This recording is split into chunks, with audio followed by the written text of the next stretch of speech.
बिस्मिल्लाहिर्रहमानिर्रहीम। अस्सलाम वालेकुम। बना रहे हैं आज ब्रेड पकोड़ा, जिसके लिए हाफ़ के जी आलू हैं जिनको बॉईल करने के बाद मैश कर लिया है।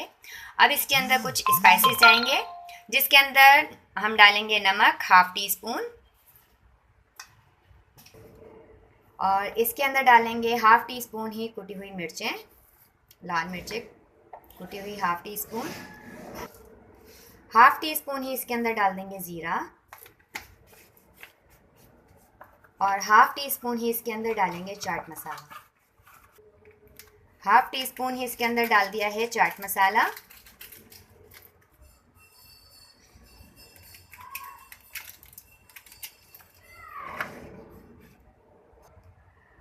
साथ ही इसके अंदर हम डालेंगे एक अदद प्याज है जिसको बारीक चॉप कर लिया है, 3 हरी मिर्चें हैं इनको भी चॉप कर लिया है, हरा धनिया और पुदीना, तकरीबन ये है 2 टेबल स्पून धनिया और 2 टेबल स्पून पुदीना। इसके अंदर ये तमाम चीज़ें डाल देंगे।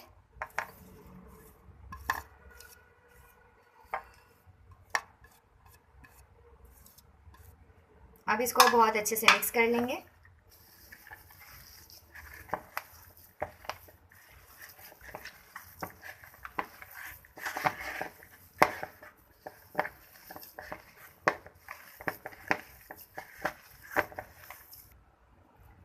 आलू के अंदर तमाम चीज़ों को अच्छी तरह डालने के बाद मिक्स कर लिया, इसको एक साइड पर करते हैं। हमने आलू का मिक्सचर तैयार करके रख दिया है। अब हमने लिया है ये बेसन है 1 पाव बेसन, इसका हमने बैटर बनाना है। इसके अंदर डालेंगे हम 1 टीस्पून कुटी हुई लाल मिर्चें,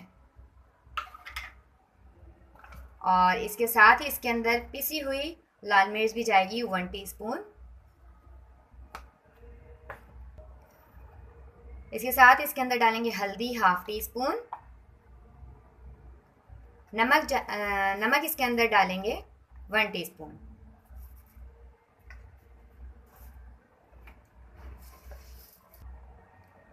और इसके साथ ही इसके अंदर डालेंगे हम साबुत ज़ीरा 1 टीस्पून,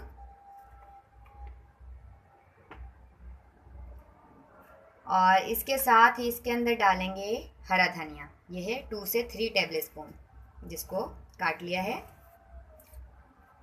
अब इसका पानी डालकर एक बैटर तैयार करेंगे। इसको पहले अच्छी तरह से मिक्स कर लेंगे, इसके बाद इसके अंदर पानी डालकर इसको घोल लेंगे। पानी थोड़ा थोड़ा ऐड करें, एकदम बहुत ज़्यादा पानी डालने से ये पतला हो जाएगा। ये बेसन का बैटर रेडी हो गया है। इसको ना तो बहुत ज़्यादा थिक रखना है आपने, ना बहुत ज़्यादा पतला रखना है। अब ब्रेड के स्लाइस ले लेने हैं। स्लाइस हमने 2 स्लाइस लिए हैं। अब एक स्लाइस के ऊपर हम केचप लगाएंगे।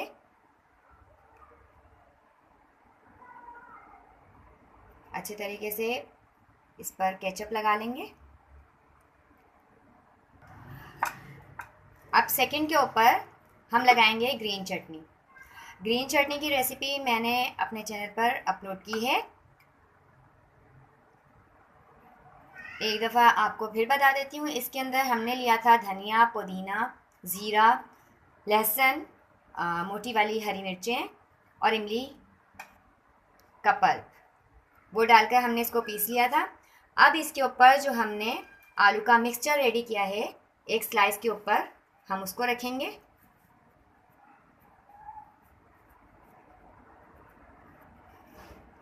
इसको अच्छे से इसके ऊपर फैला देंगे, इसको अच्छे से इस तरह से लगा देंगे, और फिर दूसरा स्लाइस रख देंगे इसके ऊपर, और अब इसकी कर देंगे कटिंग।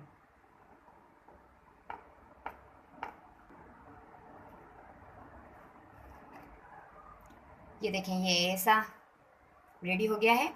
अब इस तरह से हमने ब्रेड के तमाम स्लाइसेस जो हैं उनको रेडी कर लेना है। ये देखें, केचप और चटनी लगाने के बाद ये इस तरह से हो जाएगा। अब हमने तमाम स्लाइस जो हैं उनको केचप और चटनी लगा के अंदर रखेंगे हम आलू का मिक्सचर, और कटिंग करके तैयार कर लेंगे। तमाम स्लाइस जो हैं हमने रेडी कर लिए हैं। अब हमने जो बेसन घोला है उसमें कोट करके हमने इसको फ्राई करना है। ऑयल रख दिया है हमने गरम होने के लिए। ऑयल गरम होता है तो इसके साथ ही फिर हम इसके अंदर इनको फ्राई करेंगे। अब हमने एक पीस को उठाया और इस तरह से हमने इसको कोट किया, और कोट करने के बाद इसको ऑयल के अंदर डाल देंगे। ऑयल के अंदर डालने के बाद इसको हमने पकाना है। फ्लेम बहुत हाई या बहुत स्लो नहीं रखना है, मीडियम रखना है। जब एक तरफ से सिक जाएगा तो फिर इसको दूसरी तरफ से अच्छी तरह से पका लेंगे। ये एक तरफ से सिक गया है, अब हमने इसको पलट दिया। इसको दोनों तरफ से अच्छी तरह से सेकने के बाद इसको एक बटर टिश्यू पेपर के ऊपर निकाल लेंगे, ताकि इसका जो एक्स्ट्रा ऑयल है वो उसके अंदर जज्ब हो जाए। ये दोनों तरफ से अच्छी तरह से सिक गए हैं। अब इसको हम ऑयल से बाहर निकाल लेंगे।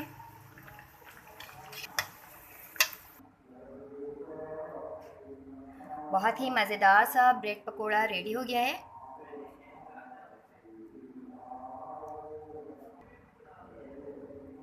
आपको वीडियो पसंद आती है तो आप इसको लाइक कीजिए, शेयर कीजिए और साथ ही हमारे चैनल को सब्सक्राइब कीजिए।